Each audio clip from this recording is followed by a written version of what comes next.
we see Valmiki alone in the forest. He has given up his life as a violent robber chief. But how will he find redemption for all the crimes he has committed? What now will be his purpose in life? But wait, he is not alone.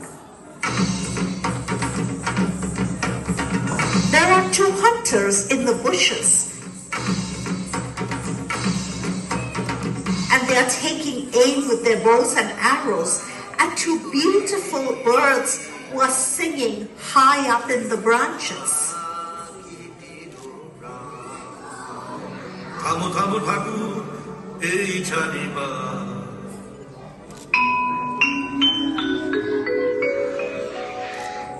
Valmiki is heartbroken, and before he even realizes it, the words come out of his mouth.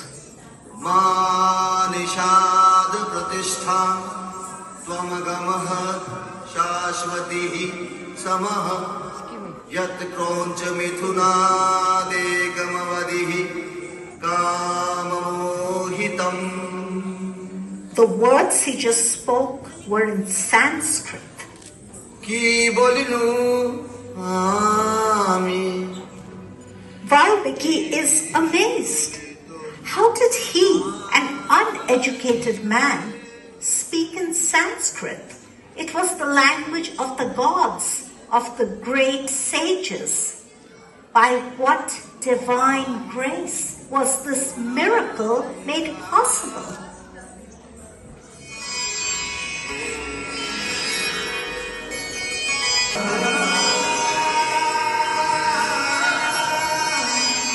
A bright silver light fills the dark forest, and earth and heaven rejoice as the goddess Saraswati appears.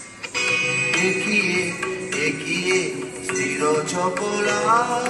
Ekiye, ekiye, stiro chopola.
Thank you. What a graceful, what a divine performance.